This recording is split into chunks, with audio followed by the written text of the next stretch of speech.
pourquoi ils ne prennent pas au sérieux mes avertissements. Tout est vrai. Dis-leur. Bonjour à tous. Voici les mots que le Seigneur m'a donnés cette nuit dans mon songe, que je vais vous partager. Ça va être très court, mais le message est là et je ne fais que retransmettre. Il est vrai que depuis plusieurs années, le Seigneur utilise beaucoup de vases pour retransmettre des messages d'avertissement, des messages de prévenance. Et je n'en disconviens pas que beaucoup de ces messages créent une peur, une panique, et souvent même incitent certaines personnes à prendre des décisions qui, malencontreusement, leur font perdre pied par la suite. Mais là, ce n'est pas le but. Le but est que le Seigneur, en fait, nous rend prudents. Et s'il m'a dit de vous transmettre à nouveau ce message, c'est que je pense que lui-même a un plan. Ce plan n'est pas simplement pour toi, mais peut-être pour ton voisin, pour ta voisine, peut-être pour une personne tierce qui aura besoin des choses que toi tu auras en main. Dans le songe, je me suis retrouvé dans une maison. Dans cette maison, je voyais le Seigneur en train de s'affairer, prendre des choses, les poser. Ces choses, je ne sais pas, je ne pourrais pas dire parce que je ne les distinguais pas précisément. Mais je le voyais déplacer des choses et les mettre en hauteur.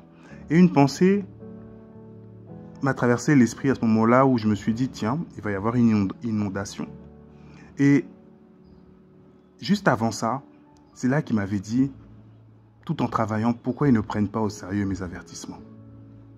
Ensuite, je l'ai vu retravailler. Je me suis dit, en élevant les choses, en les mettant en hauteur, certainement, il y aura de l'eau. Et à ce moment-là, le Seigneur me dit, tout est vrai. Tous les messages qu'il y a sont vrais. Que les choses vont réellement avoir lieu. Et il m'a dit, dis-leur. C'est-à-dire que à ce moment-là, une autre pensée m'a traversé l'esprit en me disant, je dois acheter 4 sacs de riz. Je ne sais pas pourquoi, de l'huile. Je me disais ces choses-là. Après, le message, il s'est arrêté là. Le songe a été très court.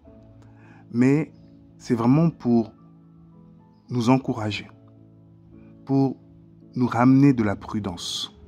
Le Seigneur avertit ceux qu'il aime des événements à venir. Et il veut qu'on soit des enfants prudents et avisés.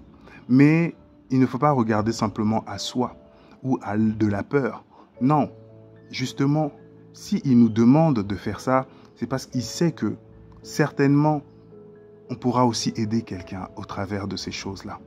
Qu'on pourra être un soutien, une aide pour d'autres personnes. Voilà, mon frère, ma sœur, le message qui est là. Le Seigneur s'adresse à nous par son amour.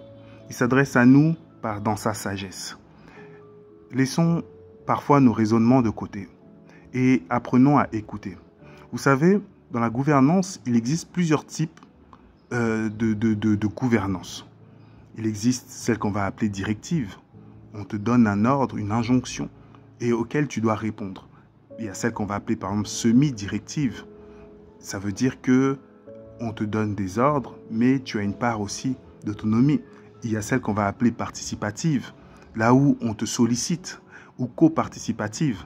Donc il existe plusieurs types de gouvernance, et parfois le Seigneur, dans ses gouvernances, il change. Parfois on peut retrouver cette gouvernance-là, là où il est directif. Va à gauche, va à droite, fais ça, ne fais pas ça.